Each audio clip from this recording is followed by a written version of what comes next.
नया IBN 7 हौसला है।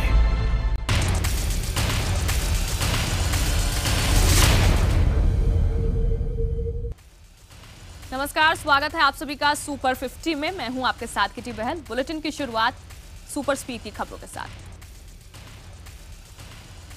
प्रधानमंत्री नरेंद्र मोदी 2 दिन के बांग्लादेश दौरे पर रवाना हो गए। उनके इस दौरे में दोनों देशों के बीच सीमा विवाद पर पूर्ण विराम लगने की उम्मीद है।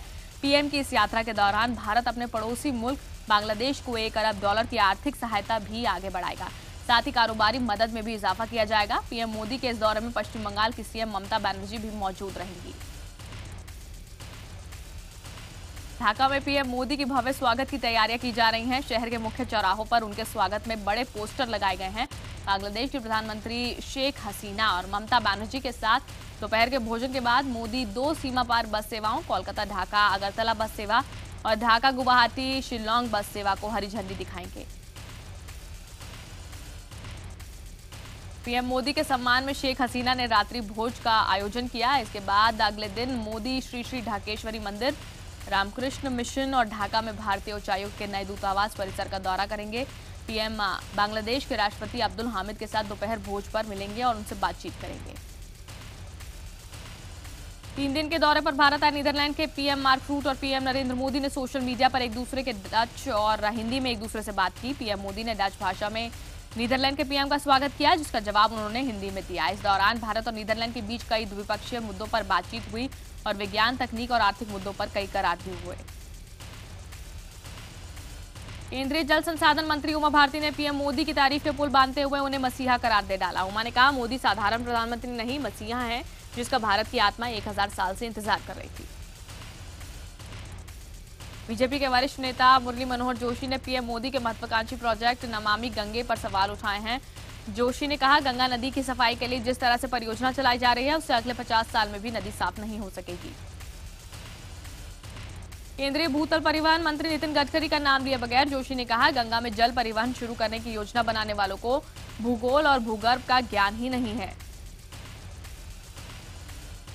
कांग्रेस उपाध्यक्ष राहुल गांधी आज पश्चिम बंगाल जाएंगे और जूट मिल के श्रमिकों और घर खरीदारों को संबोधित करेंगे। इन कार्यक्रमों के अलावा वो कोलकाता के नेताजी इंडोर स्टेडियम में पार्टी कार्यकर्ताओं को भी संबोधित करेंगे।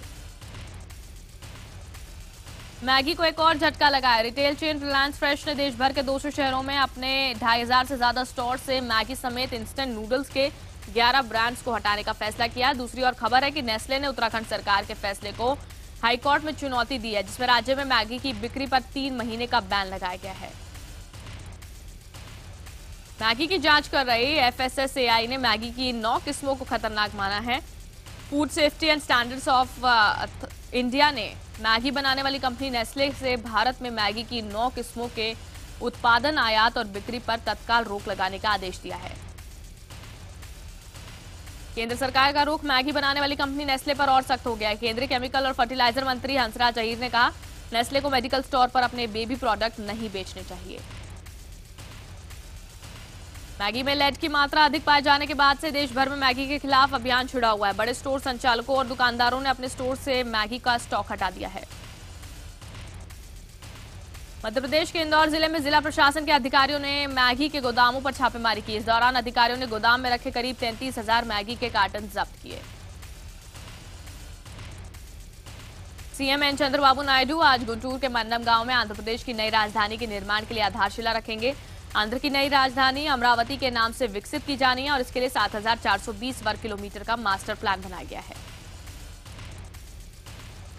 कश्मीर घाटी के सोपोर में आतंकी संगठन तहरीक तालिबान के नाम से जगह जगह पर पोस्टर लगाए गए हैं। इन पोस्टर्स के माध्यम से लोगों को धमकी दी गई है कि वो इस्लाम के बताए रास्ते पर ही चलें।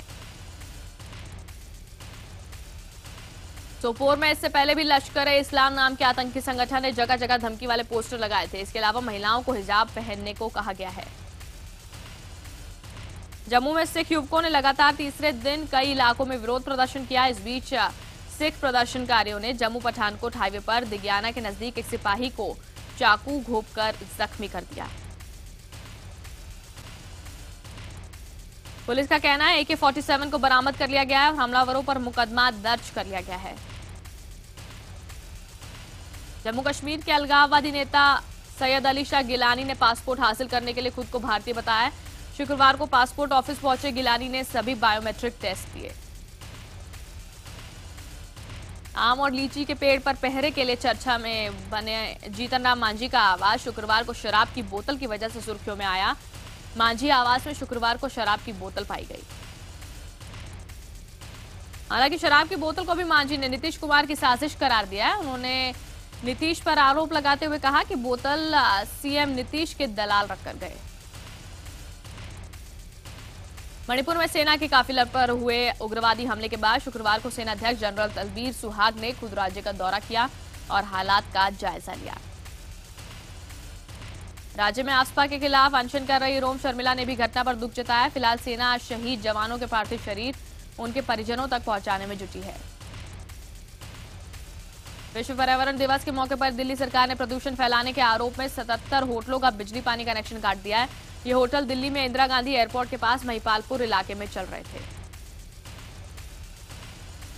राजधानी दिल्ली में IBM-7 के टेंट माफिया पर किए गए खुलासे के बाद डीडीए वाइस चेयरमैन ने सख्त कार्रवाई के आदेश दिए थे, लेकिन उसका असर नहीं दिख रहा। कई इलाकों में नियमों की अनदेखी करते हुए अब भी ऐसे पंडाल लगे हुए मिल जाएंगे। आदमखोर बताकर रणथंभौर से सज्जनगढ़ चिड़ियाघर भेजे गए T24 टाइगर की मेडिकल रिपोर्ट नॉर्मल आई है।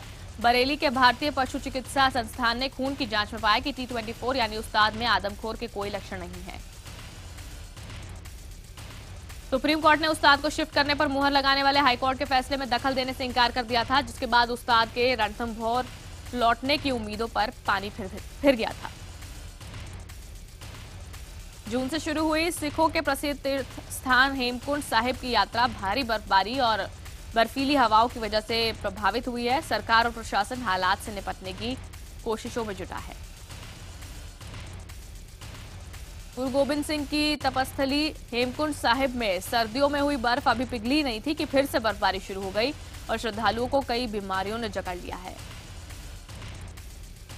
बिहार के नालंदा जिले के बियावानी गांव में बिजली गिरने से 2 भाइयों की मौत हो गई। हादसा उस वक्त हुआ जब दोनों भाई घर से बाहर निकले थे।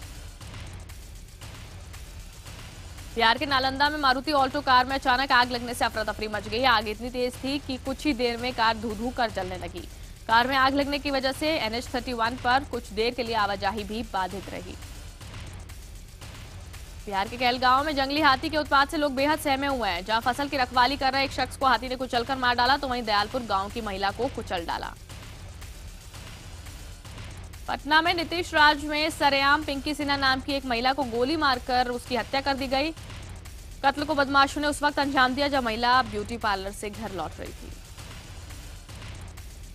विश्व पर्यावरण दिवस पर पूर्वी सिंहभूम जिले के पिंडराबाद गांव में गांव वालों ने पारंपरिक हथियारों के साथ जुलूस निकाला। जुलूस के दौरान ग्रामीणों ने पेड़ों पर रक्षा भी बांधा। ग्रामीणों ने पेड़ों पर राखी बांधकर पर्यावरण की सुरक्षा का संकल्प लिया। मध्य प्रदेश के उज्जैन शहर के उद्योगपुरी इलाके में मौजूद एक चंदन की फैक्ट्री में भीषण आग लग गई। आग की वजह से फैक्ट्री में हड़कंप मच गया और खबर मिलते ही दमकल विभाग के 12 फायर टेंडर मौके पर पहुंच गए।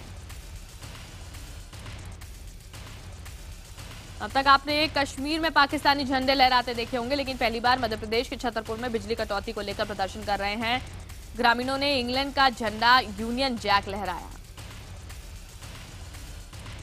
प्रदर्शन के दौरान इंग्लैंड का झंडा लहराए जाने की खबर मिलने के बाद आनन फानन में प्रशासन के बड़े अधिकारी मौके पर पहुंचे। प्रशासन के समझाने बुझाने के बाद ग्रामीणों ने रास्ता खोल दिया। यूपी के सहारनपुर में पुलिस ने मुठभेड़ में 2.5 लाख के इनामी बदमाश राहुल खट्टा को मार गिराया। एनकाउंटर के दौरान पुलिस के साथ ही धर्मेंद्र बिता को भी मार गिराया। 3 घंटे तक चली मुठभेड़ में 70 राउंड फायरिंग हुई। एनकाउंटर में मारे गए बदमाशों के पास भारी तादाद में हथियारों का जखीरा बरामद किया गया। पुलिस का एक SLR राइफल, पुलिस को 3 कार्बाइन मिली हैं। राहुल खट्टा के 4 गुर्गे भागने में कामयाब रहे। यूपी के अलीगढ़ में एक बार फिर सुअर ने 3 साल की बच्ची पर हमला कर दिया। हमले के दौरान मासूम बच्ची का हाथ भी चबा लिया। 3 साल की मासूम बच्ची पर सुअर के हमले की खबर सुनते ही लोग भड़क गए और उग्र भीड़ ने आवारा जानवरों को निशाना बनाना शुरू कर दिया। भीड़ ने 8 सुअरों को मौत के घाट उतार दिया। पीएम मोदी के बांग्लादेश दौरे की वजह की टीम इंडिया की बांग्लादेश रवानगी एक दिन आगे बढ़ गई है। इसकी वजह से भारतीय टीम 10 जून को होने वाले टेस्ट से पहले कोई अभ्यास मैच नहीं खेल पाएगी। विश्व युवा तीरंदाजी चैंपियनशिप में भारत की भागीदारी खतरे में पड़ गई है। भारत के 31 सदस्यीय दल के 21 सदस्यों को अमेरिका ने वीजा देने से इनकार कर दिया है।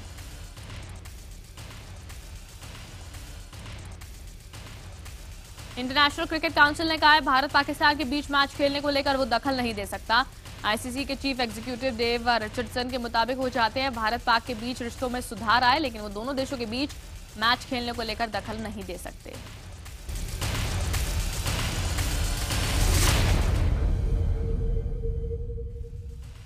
शुक्रवार को मलेशिया में आईफा अवार्ड्स की शुरुआत हो गई। ओपनिंग सेरेमनी में बॉलीवुड सितारों ने जमकर धमाल मचाया। ऋतिक रोशन, अर्जुन कपूर, सोनाक्षी सिन्हा जैसे सितारे अवार्ड्स में पहुंचे। आयुष्मान खुराना और परिणीति चोपड़ा जहां अवार्ड नाइट के होस्ट थे, तो वहीं पूरा बॉलीवुड ग्रीन कार्पेट पर छमछमाता दिखा। टेक्निकल अवार्ड्स की कैटेगरी में हैदर को 6 अवार्ड मिले। फिल्म सरबजीत में पूर्व मिस वर्ल्ड ऐश्वर्या राय बच्चन दलवीर कौर का किरदार निभाएंगी। ये फिल्म दिवंगत भारतीय कैदी सरबजीत सिंह और उनकी बहन की उनकी रिहाई के लिए किए गए संघर्ष की जीवनी पर आधारित है। विद्या बालन नंबर गेम में शामिल नहीं है। इस बात को लेकर वो कभी परेशान नहीं होती। विद्या ने कहा है, मैं अपने काम को लेकर चिंतित रहती हूँ और अपने काम को बेहतर तरीके से करने की कोशिश करती हूँ। सुशांत सिंह राजपूत की आने वाली दोनों फिल्मों के शुरू होने में देरी के चलते उनकी डेट्स खाली हो गई हैं। ये डेट्स उन्हें निर्देशक शेखर कपूर की फिल्म पानी और होमी अजानिया की फिल्म राब्ता को दी हुई थी। धर्मा प्रोडक्शन और हॉलीवुड के नामी फॉक्स स्टार स्टूडियो ने करण जौहर से 9 फिल्मों की डील की है। फिल्में 3 साल के दौरान में बनेगी।